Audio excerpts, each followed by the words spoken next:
अगर मैं आपको कहूँ कि ये कहानी एक ऐसे राजकुमार की है जो हमेशा सही रास्ता चुनता था, चाहे वो कितना भी मुश्किल क्यों ना हो। आज मैं आपको भगवान राम के बारे में बताना चाहता हूँ और क्यों हम राम नवमी मनाते हैं। राम नवमी भगवान राम का जन्मदिन है, जिन्हें भगवान विष्णु का 7वां अवतार भी माना जाता है।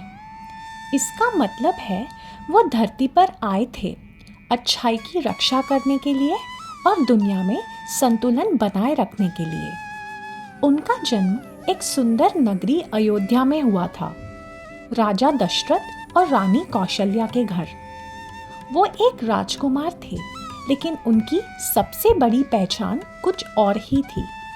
वो दयालु थे, ईमानदार थे, शांत थे और हमेशा सही का साथ देते थे। इसीलिए लोग उन्हें कहते थे मर्यादा पुरुषोत्तम, यानी कि एक आदर्श व्यक्ति। अब उनकी जिंदगी में एक बहुत बड़ा मोड़ आया।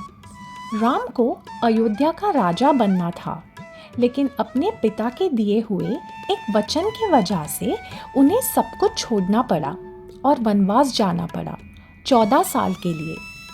सोचिए, अपना घर छोड़ना, अपने परिवार को छोड़ना और सारी सुविधाएं छोड़ देना। क्या राम गुस्सा हुए? नहीं।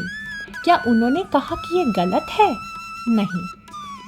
उन्होंने बस इतना कहा, अगर ये मेरा कर्तव्य है तो मैं इसे जरूर निभाऊंगा।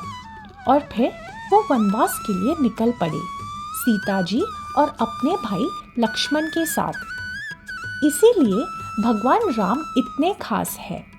वो हमें सिखाते हैं कि सही काम करना आसान काम करने से ज्यादा जरूरी है। इसीलिए हम राम नवमी मनाते हैं।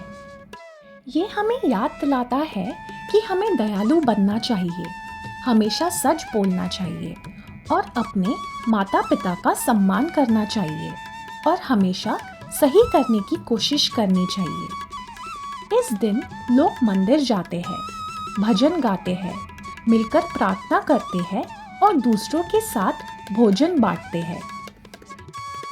अब चलिए सुनते हैं एक बहुत ही सुंदर कहानी जो दिखाती है कि भगवान राम कितने प्रेम से भरे हुए थे।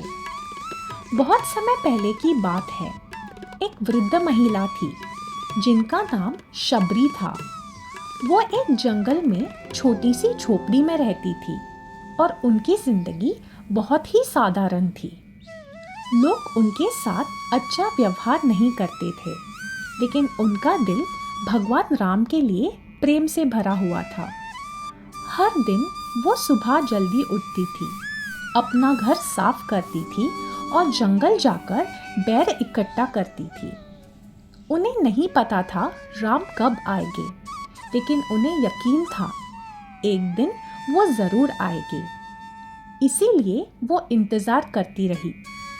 दिन बीत गए, साल बीत गए और फिर एक दिन भगवान राम सच में आ गए। शबरी बहुत खुश हुई। उन्होंने राम के लिए बेर लाए, लेकिन देने से पहले हर एक बेर को चखकर देखा। क्यों? क्योंकि वो उन्हें सबसे मीठा बेर देना चाहती थी। लक्ष्मण ने ये देखा और कहा, ये तो पहले से ही चखे हुए हैं। लेकिन भगवान राम मुस्कुराए और उन्हें खुशी से खा लिया, क्योंकि उनके लिए वो बेर मायने नहीं रखते थे, बल्कि उसमें भरा हुआ प्रेम मायने रखता था। और यही सबसे सुंदर सीख है। हमें फर्क नहीं पड़ना चाहिए कि हम कौन हैं या हमारे पास क्या है, क्योंकि सबसे ज़रूरी होता है कि हमारा दिल कितना साफ है और हम कितना प्रेम देते हैं। भगवान राम सबसे सम्मान प्रेम करते थे और हमें सिखाते हैं कि दया और भक्ति जिंदगी की सबसे ज़रूरी चीज़ें हैं। तो इस राम नवमी चलिए हम भी थोड़ा राम जैसा बनने की कोशिश करें। दयालु बने, ईमानदार बने और सबका ख्याल रखें अपनी रोज की जिंदगी में।